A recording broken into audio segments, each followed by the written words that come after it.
سيدنا ومولانا محمد وعلى آل سيدنا ومولانا محمد وبارك وسلم عليه مولاي صل وسلم دائما أبدا على حبيبك خير الخلق كلهم هو الحبيب الذي ترجى شفاعته لكل هول من الأهوال مقتحم منزه عن شريك في محاسنه فجوهر الحسن فيه غير منقسم ثم الرضا عن أبي بكر وعن عمر وعن علي وعن عثمان ذي الكرم یہی آرزو ہے یہی آرزو ہے کہ کوئی کام ہو جائے یہی آرزو ہے کہ کوئی کام ہو جائے اس سے بڑی ہے کیا خوش نصیبی کہ خدمت اسلام ہو جائے اس سے کیا ہے بڑی خوش نصیبی کہ خدمت اسلام ہو جائے اور یہی آرزو ہے کہ سب سے اونچا جھنڈا اسلام کا ہو جائے یہی آرزو ہے کہ سب سے اونچا جھنڈا اسلام کا ہو جائے اس کی خدمت فقط یہ ہے کہ دنیا میں نام قرآن ہو جائے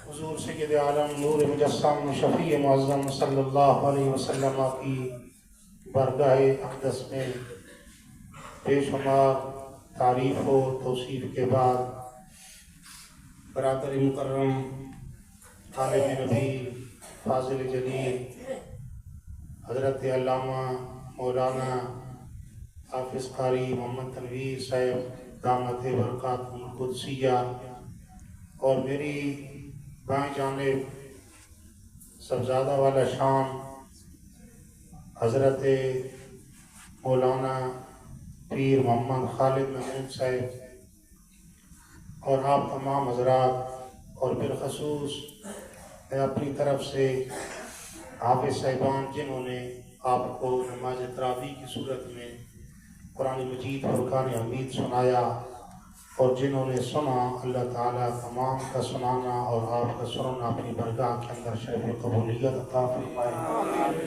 اور یہ قرآن پاک کا آج کا یہ سننا سنانا قیامت کے دن اللہ تعالیٰ ہمارے لیے بخشش کا اور مغفرت کا ذریعہ بنائے عزیزان محترم آپ نے بڑا خوبصورت اور عالی شان قسم کا انتظام کیا اور بڑی خوبصورت مسجد اور بڑی اچھی آپ نے یہ سجاوٹ کی مجھے بڑی خوشی ہوئی اس علاقے میں تقریباً وقار شریف میں مجھے بھی 20 سال ہونے لگے ہیں لیکن ایسا ماشاءاللہ میں نے ماحول کہیں نہیں دیکھا یہ اس سے پتہ چلتا ہے کہ یہ حافظ صاحب کی بھی خدمات ہیں اور آپ لوگوں کی بھی دلچسپی ہے اور مجھے باطنی طور پر یوں بھی محسوس ہوتا ہے کہ یہاں مولانا سراج الدین صاحب کا بھی بڑا فیض کی بھی خاص توجہ ہے تو عزیزان محترم اگر اس طرف میں چلا گیا تو بات پھر دوسری جائے گی. صوفیاء کے موضوع پر گفتگو کسی اور موقع پر کریں گے. قرآن مجید کے حوالے سے اللہ سبحانہ و تعالیٰ نے قرآن پاک کا خود ہی تعارف کروایا. فرمایا ذالک الکتاب لا ریب فیہ. فرمایا یہ کتاب ہے لا ریب فیہ، اس میں کوئی شک اور شبہ نہیں. اب شروع میں آپ تمام حضرات مجھے سمجھدار لگتے ہیں. فرمایا ذالک الکتاب، ذالک الکتاب، ذالک کا بعد الکتاب فرمایا، کتاب نہیں فرمایا. ذالک کتابن بھی اللہ سبحانہ و تعالیٰ کہہ سکتا تھا، ذالک کلام بھی کہہ سکتا تھا، لیکن اللہ تعالیٰ نے کیا فرمایا؟ ذالک الکتاب، فرمایا یہ ایک خاص کتاب ہے. الف لام لگا کر اشارہ فرمایا یہ ایک خاص کتاب ہے. اگر کتاب کہا جاتا تو تورات بھی کتاب ہے، اگر کتاب کہا جاتا تو زبور بھی کتاب ہے، اگر کتاب کہا جاتا تو انجیل بھی کتاب ہے. لیکن فرمایا وہ کتاب عام کتاب ہے، لیکن فرمایا یہ عام کتاب نہیں، یہ الکتاب خاص کتاب ہے. امام فخر الدین رازی رحمۃ اللہ علیہ اپنے وقت کے بہت بڑے جلیل القدر مفسر ہیں. آپ نے عربی زبان کے اندر قرآن کی تفسیر لکھی 15 جلدوں کے اندر. اس کے اندر تفسیر کبیر کے اندر آپ فرماتے ہیں کہ اللہ تعالیٰ نے ہمارے آقا دو جہاں صلی اللہ علیہ وسلم کے لیے قرآن کا کیوں انتخاب کیا؟ وہ چاہتا تو ہمارے آقا کے اوپر تورات کو نازل کر دیتا، وہ قادر مطلق تھا، انجیل کو نازل کر دیتا، زبور کو نازل کر دیتا، کتاب کو ان انبیاء میں سے کسی پر نازل کر دیتا. لیکن اللہ تعالیٰ نے اپنے محبوب اقدس کے اوپر قرآن کریم کو کیوں مخصوص کیا؟ امام فخر الدین رازی فرماتے ہیں کہ اس کا فلسفہ اور حکمت یہ ہے کہ اللہ تعالیٰ نے اپنی شان کے مطابق نظر دوڑائی کہ پورے انبیاء کی صفوں کے اندر میرے محبوب جیسا کوئی نبی نہیں ہے، اور پوری کتابوں جیسی قرآن جیسی کوئی کتاب نہیں ہے. نعرہ تکبیر، نعرہ رسالت، نعرہ حیدری، آستانہ لیا مکھاٹ شریف، علماء اہل سنت، عظمت قرآن زندہ باد. فرمایا کہ جس طرح پوری صف انبیاء کے اندر حضور علیہ السلام جیسا کوئی نبی نہیں ہے، اسی طرح آپ کے اوپر جو نازل ہونے والی کتاب ہے پوری کتابوں کے اندر اس جیسی کتاب بھی کوئی نہیں. اس لیے فرمایا مناسبت یہی بنتی تھی کہ جس طرح وہ کتاب اعلیٰ ہے اور اس کا جو مصداق ہے وہ کتاب جس پر نازل کرنی ہے وہ بھی اعلیٰ ہے، لہذا اعلیٰ شان والے کو اعلیٰ شان والی کتاب ہی ملتی. اس لیے امام فخر الدین رازی کہتے ہیں کہ آقا علیہ السلام کے لیے اللہ تعالیٰ نے کتاب حکیم کو مختص فرمایا. اور فرمایا پھر دوسری حکمت کیا ہے؟ فرمایا تورات، زبور، انجیل سارے اور بھی صحیفے ہیں، وہ بھی کتابیں ہیں، لیکن دوستان محترم وہ شک و شبہ سے پاک نہیں تھی، وہ رد و بدل سے پاک نہیں تھی، وہ گڑبڑ سے پاک نہیں تھی. اس کے اندر رد و بدل ہو چکا تھا، تبدیلی ہو چکی تھی. ہر زمانے کے اندر لوگوں نے اس کے اندر تبدیلیاں کی.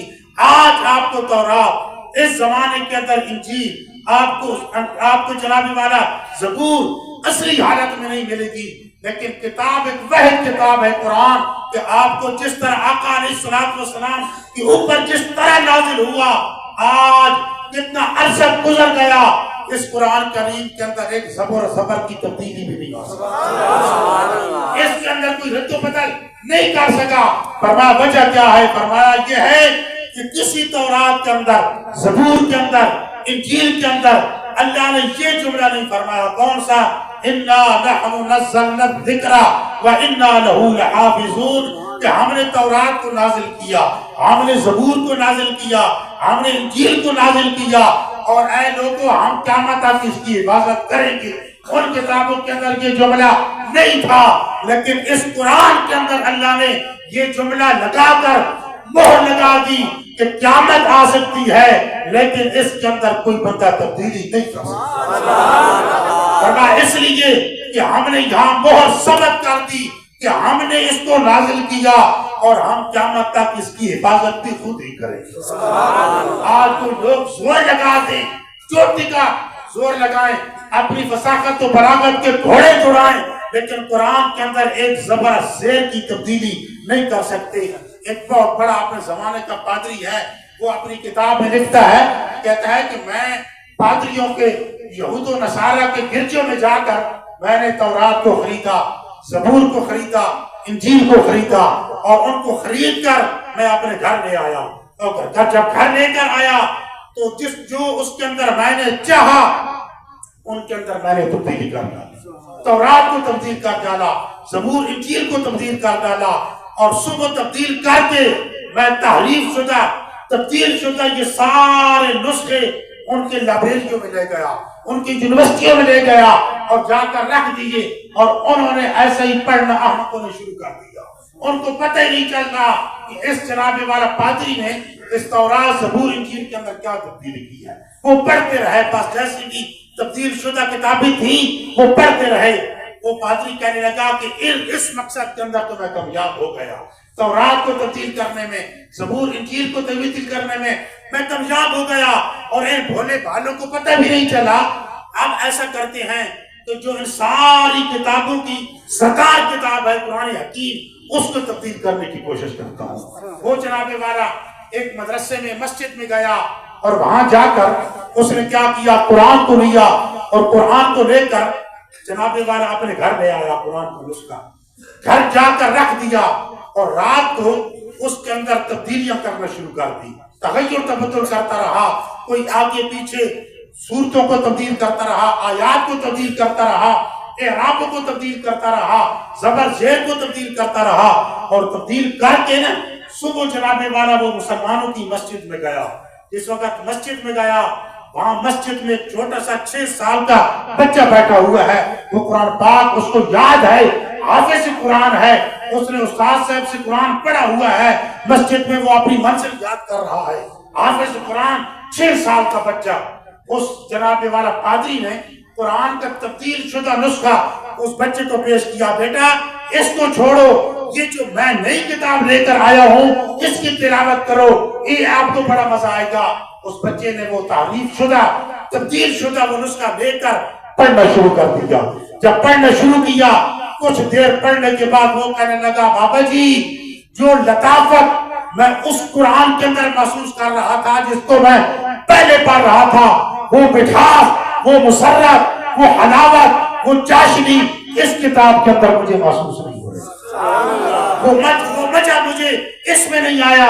بابا جی کیا بات ہے، آپ کی کتاب تو بڑی خوبصورت ہے، اس کے ورقے بھی بڑے سونے ہیں، لیکن وجہ کیا ہے، مجھے مزہ نہیں آ رہا، جو کتاب میں نے استاد صاحب سے پڑھی تھی وہ منزل میں یاد کر رہا ہوں، جتنا مزہ مجھے اس کا آتا ہے اس کے پڑھنے کی وہ لطافت نہیں آتی، کیا وجہ ہے؟ وہ پادری کہنے لگا، وہ واپس آ جا کر اپنے گھر جا کر کہنے لگا کہ یار اگر مسلمانوں کا یہ 6 سال کا بچہ اس بات سے آگاہ ہو گیا کہ اس کتاب کی وہ چاشنی نہیں جو اصلی کتاب کی ہے، جو اصلی کتاب پڑھنے کی حلاوت ہے وہ اس کی نہیں ہے، تو وہ کہنے لگا کہ یار مجھے پھر یہ کام نہیں کرنا چاہیے، لہذا آج کے بعد میں ساری کتابوں کو تبدیل کروں گا لیکن قرآن پاک کو میں تبدیل کرنے کی کوشش نہیں کروں گا۔ فرمایا وجہ کیا ہے؟ وجہ یہ ہے، فرمایا 6 سال کا بچہ ہے، اس کو بھی پتہ چل گیا، تو پھر ان کے علماء کا، ان کے قراء کا، ان کے حافظوں کا کیا عالم ہوگا، وہ کیوں نہیں میری بات سے آگاہ ہوں گے۔ اس نے پھر تعریف کرنا چھوڑ دی، اور وہ اس بات سے اس نے توبہ کر لی، وہ توبہ تائب ہو کر وہ مسلمان ہو گیا۔ اس نے کہا کہ آئندہ میں قرآن پاک کو کبھی بھی تبدیل کرنے کی کوشش نہیں کروں گا۔ دوستان محترم، وجہ کیا تھی؟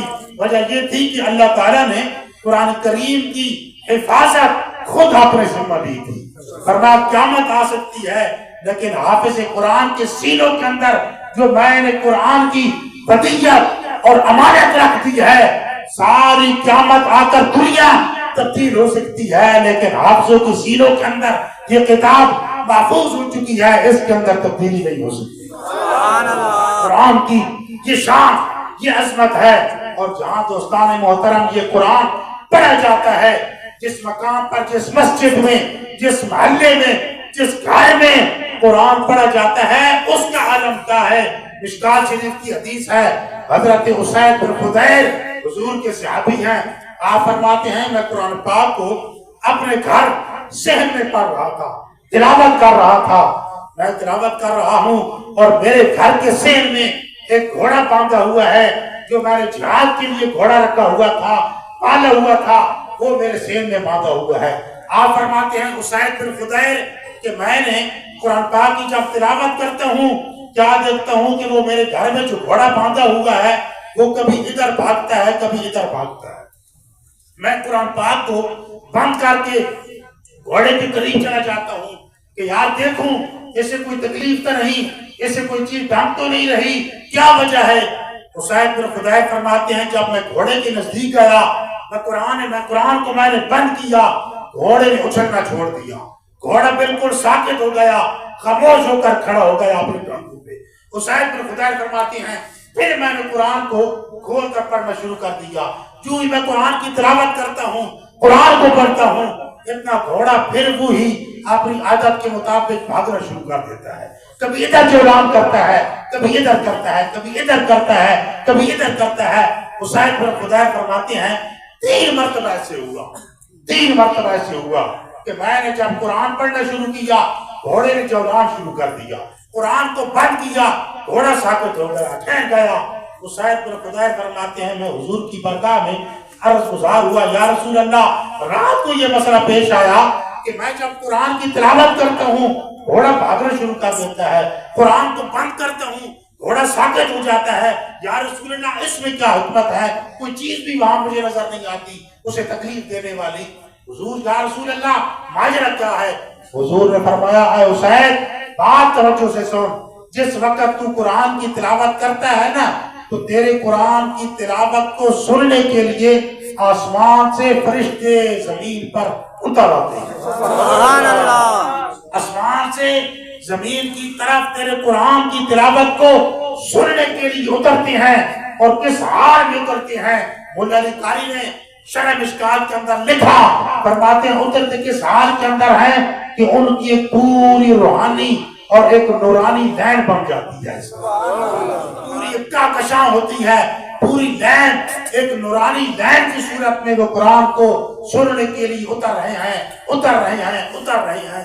تو فرمایا حضور نے اے اسید بن خدیر جس وقت تو قرآن کو پڑھتا تھا وہ تیرے قرآن کو سننے کے لیے لگاتار اتر رہے تھے زمین پر، اور جب تو قرآن کو بند کرتا تھا تو ان کا آنا، ان کا قرآن کی سننے کے لیے جو وہ آ رہے تھے وہ ان کی لین بند ہو جاتی تھی، وہ ان کی لین، ان کی وہ آنا جانا بند ہو جاتا تھا۔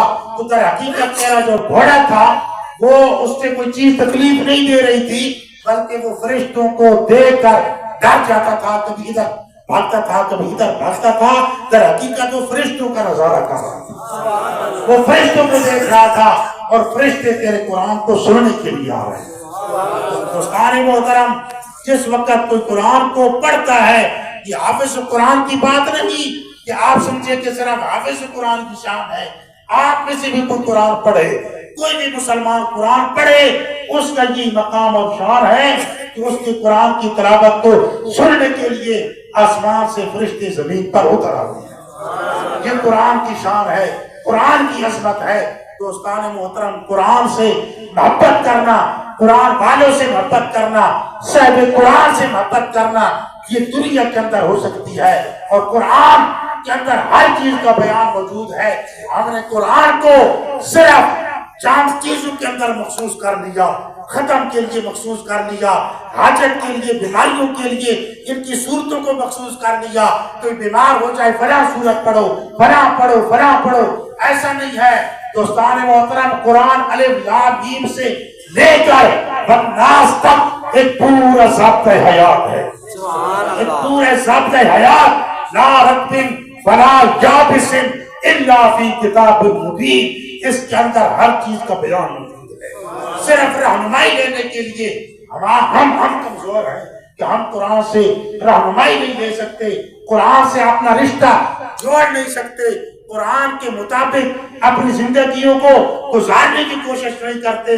علامہ کہتا ہے نا کہ ہم تو مائی با کرم ہیں، کوئی سائل ہی نہیں، ہم تو مائی با کرم ہیں، کوئی سائلی نہیں، راہ دکھلائیں کسے کوئی راہ رب منزلی نہیں، راہ دکھلائیں کسے کوئی راہ رب منزلی نہیں، آہستہ تر برگ گل پر یفچن پر مزار ماں، نازک شیشہ دل در کنار ماں۔ فرماتا ہے قرآن کہ اے مسلمانوں میرے سینے کے ساتھ تم سینہ تو لگاؤ، اگر میں نے تمہارے سینے کو روشن نہ کیا تو پھر مجھے قرآن نہ کہنا، تم دل تو لگاؤ اپنا میرے ساتھ۔ قرآن کے ساتھ جن لوگوں نے دل لگایا ان کی قبر قیامت تک روشن ہے۔ مولانا سراج الدین کی قبر آج بھی کیوں گواہی دے رہی ہے کہ انہوں نے قرآن کی اور حدیث کی خدمت کی، لوگ آج بھی ان کے مزاروں پہ رات دن کیوں حاضری دیتے ہیں؟ انہوں نے دین اسلام کی، قرآن و حدیث کی خدمات کی۔ ہم تو مائل با کرم ہیں، کوئی سائلی نہیں، راہ دکھلائیں کسے کوئی راہ رب منزلی نہیں۔ کہ دوستان محترم قرآن سے رہنمائی لی جائے، قرآن سے رہنمائی لائی جائے، قرآن والوں کی قدر کی جائے، صاحب قرآن سے محبت کی جائے، قرآن کی جو خدمت کرتا ہے، قرآن والوں کی خدمت کرتا ہے، ان کا مقام اور شان کیا ہے؟ خواہ وہ حافظ ہو، چاہے قاری ہو، چاہے استاد ہو، چاہے قرآن پڑھنے والا ہو، چاہے قرآن سنانے والا ہو، چاہے قرآن سننے والا ہو، ان کی شان، ان کی خدمت کاروں کی بھی شان بڑی عجیب ہے۔ میں نے ابھی عرض کیا راستے میں ایک مقام پر کہ ہری پور کے اندر ایک بہت بڑے بزرگ کا مزار ہے، خواجہ عبدالرحمن چوروی رحمت اللہ علیہ۔ وہاں میں نے ایک دو مرتبہ حاضری کی، حاضر ہوا۔ آپ کی زندگی کے متعلق سیرت میں آتا ہے کہ خواجہ عبدالرحمن چوروی وہاں ہری پور کے اندر ایک مدرسہ ہے جامعہ رحمانیہ، تو وہ تعمیر کیا اور وہاں علماء کو بٹھایا، قرآن پڑھنے والوں کو بٹھایا، طلباء کو بٹھایا، قرآن پڑھا رہے ہیں، قرآن پڑھ رہے ہیں، حدیث پڑھ رہے ہیں، سرد پڑھ رہے ہیں، تفسیر پڑھ رہے ہیں، نحو پڑھ رہے ہیں، فقہ پڑھ رہے ہیں، اصول فقہ پڑھ رہے ہیں، لوگ پڑھا رہے ہیں۔ خواجہ عبدالرحمن کہتے ہیں میں نے ان پڑھنے والوں کی، میں نے ان پڑھانے والوں کی 30 سال خدمت کی ہے۔ اور خدمت کس طرح کی؟ ہجرے والوں سنو، آپ مجھے اہل محبت نظر آتے ہیں، سنو کیسے خدمت کی۔ فرماتے ہیں کہ میں نے 30 سال اس مدرسے میں پڑھنے والوں کی اور پڑھانے والوں کی خدمت ایسی کی ہے کہ گھر سے روٹیاں تیار کروا کے، اور جناب والا یہ جو ٹوکرا ہم پنجابی میں اسے کھاری بولتے ہیں، کھاری کے اندر جناب والا ساگ، لسی، چند روٹیاں رکھ کر طلباء کی اور علماء کی خدمت میں پیش کی۔ نعرہ تکبیر، نعرہ رسالت، نعرہ حیدری، عظمت قرآن، علماء اہل سنت۔ اور فرمایا کتنا سال؟ فرمایا 30 سال میں نے ان کی خدمت کی، روٹی کھلا کر انہیں۔ ایک دن آپ مغرب کے بعد طلباء کی روٹی لے کر مدرسے کی طرف جا رہے ہیں، گھر سے راستے میں ایک بزرگ ملا اور اس بزرگ نے کہا کہ عبدالرحمن چوروی تو نے ان علماء کی، ان طلباء کی، ان حفاظ کی، ان قراء کی بڑی خدمت کی ہے، لیکن آج اس پر کوئی انعام کی تو مانگ نا، کوئی اس پر اجر، کوئی اس پر نتیجہ، کوئی اس پر رزق تو مانگ، ہم تجھے دینے کے لیے حاضر ہیں۔ عبدالرحمن چوروی نے ایک ہی بات کی، انہوں نے کہا بابا جی بات یہ ہے میں ایک بات مانگتا ہوں، دعا کرو کہ اللہ تعالیٰ میری اس خدمت کو قبول کر لے، میری اس خدمت کو قبول کر لے۔ یہ بہت بڑی بات ہوتی ہے، خدمت قبول ہو جائے تو الغرض فرمایا اللہ تعالیٰ میری یہ خدمت قبول کر لے جو میں دین کے علماء کی طلباء کی خدمت کرتا ہوں۔ اور بزرگوں نے فرمایا عبدالرحمن چوروی خدمت تیری قبول ہو چکی ہے، اس کے علاوہ تیرے دل کے اندر جو بات ہے، اگلی بات ہے وہ سوال کر۔ تو عبدالرحمن چوروی نے کہا کہ اے بزرگوں آپ مجھے مجبور نہ کریں، اگر اصرار کرتے ہی ہیں نا تو پھر ایک بات ہے، میں جب مدرسے میں آتا ہوں یہاں دیکھتا ہوں علماء قرآن پڑھا رہے ہیں، جناب ہمارا طلباء پڑھ رہے ہیں، میرے دل کے اندر یہ رونق جو لگی ہے نا، اس رونق کو دیکھ کر دل میں خیال پیدا ہوتا ہے کہ کاش میں بھی حافظ ہوتا، کاش میں بھی عالم ہوتا، کاش یار میں بھی کوئی اس طرح کا عالم شیخ الحدیث ہوتا، شیخ التفسیر ہوتا، میں بھی کسی کونے میں بیٹھ کر علماء کو پڑھاتا، طلباء کو پڑھاتا۔ تو یار میں عالم نہیں ہوں، میں کچھ بھی نہیں ہوں، میں بالکل ناخواندہ ہوں، کچھ بھی نہیں پڑھا ہوں، لہذا اگر آپ میرے لیے یہ دعا کر دیں کہ اللہ تعالیٰ مجھے عالم بنا دے. وہ بزرگ نے فرمایا نا دعا کی اب بات نہیں ہے، اب بات اور ہے. آپ اس ٹوکری کو نیچے رکھیں، میرے سینے کے ساتھ اپنا سینہ لگا. بات ہوتی ہے نا. فرمایا اس کو نیچے رکھیں، اپنے سینے کے ساتھ میرا سینہ لگائیں. عبد الرحمن جھوروی نے ان کے ساتھ معاہدہ کیا، سینہ لگایا. جب سینہ لگا کر عبد الرحمن جھوروی کو ان بزرگوں نے پیچھے چھوڑا تو خواجہ عبد الرحمن جھوروی کہتے ہیں اللہ کی قسم اس سے پہلے میں نے قرآن بھی نہیں پڑھا تھا، حدیث بھی نہیں پڑھی تھی، تفسیر بھی نہیں پڑھی تھی، میں نے کچھ بھی نہیں پڑھا تھا. لیکن جب بزرگوں نے سینہ لگا کر مجھے پیچھے چھوڑا، سارے علوم میرے سینے کے اندر منتقل ہو چکے، سارے علوم منتقل ہو چکے تھے. عبد الرحمن جھوروی نے فرمایا بزرگوں بڑی مہربانی کی تھی نے، بڑی شفقت کی تھی نے، بڑی کرم نوازی فرمائی نے، لیکن ایک کال تسی جو ہے کو تعارف تک کراؤ، اپنا تعارف تو کرا کر جائیں نا. تو عبد الرحمن ان بزرگوں نے کہا بابا جی تعارف یہی ہے کہ مجھے خضر کہتے ہیں، مجھے خضر کہتے ہیں، میرا یہی تعارف ہے. فرمایا کہ مجھے خضر کہتے ہیں، بس یہی میرا تعارف ہے. تو عبد الرحمن جھوروی نے فرمایا بس پھر میرا کام بن گیا. عبد الرحمن جھوروی نے پھر اگلی بات سنو. عبد الرحمن جھوروی پہلے نہیں پڑھے تھے نا، ان بزرگوں نے سینہ لگا کر سارا فیض منتقل کر دیا. تو پھر عبد الرحمن جھوروی نے جیسے قرآن کی 30 پارے ہیں، بخاری شریف جو حدیث کی کتاب ہے نا اس کی بھی 30 پارے ہیں، تو عبد الرحمن جھوروی نے درود شریف کے 30 پارے لکھے ہیں. درود شریف جو ہم پڑھتے ہیں نا اس کے 30 پاروں میں درود شریف لکھا ہے. 30 سپاروں کے اندر وہ آج بھی موجود ہے، آج بھی موجود ہے. اور اس کا کوئی عالم ترجمہ نہیں کر سکا، اتنے مشکل الفاظ تھے. ایک ہمارے شیخ الحدیث علامہ محمد اشرف سیالوی صاحب، انہوں نے اس کا ترجمہ کیا اور اتنے بڑے عالم تھے. میں خود انہیں ملا سرگودا کے اندر، تو میں نے عرض کی، میں نے کہا استاد جی آپ نے ترجمہ تو فرمایا ہے خواجہ عبد الرحمن صاحب کے درود شریف کا، آپ سے ایک عرض یہ ہے کہ وہ کیسا تھا، آسان الفاظ تھے یا مشکل تھے؟ تو وہ اتنے بڑے عالم تھے، علماء ان کو جانتے ہیں، علامہ اشرف سیالوی صاحب کو. وہ مجھے کہنے لگے مولانا جب میں نے اس کا ترجمہ کیا تو بعض مقام ایسے تھے کہ تین دن تک 4 دن تک میں اٹک جاتا تھا، اس کا ترجمہ مجھے سمجھ نہیں آتا تھا.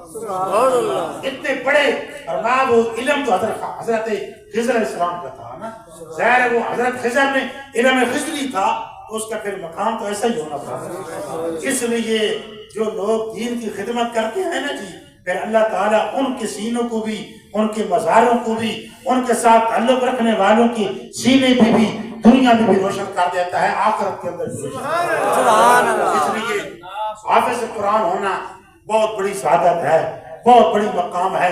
حضرت قاضی ابو یوسف یہ فقہ کے اندر ہمارے امام ہیں، حضرت امام اعظم ابو حنیفہ کے شاگرد ہیں.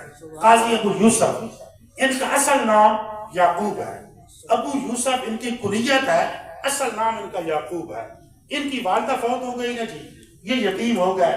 ان کی والدہ ان کو لے کر ایک آدمی کے پاس دکان پہ چلی گئی کہ اس کے پاس کوئی اسے ہنر سکھایا جائے، ہمارا ذریعہ معاش کا کہ چل جائے، کوئی سبب بن جائے زندگی گزارنے کا.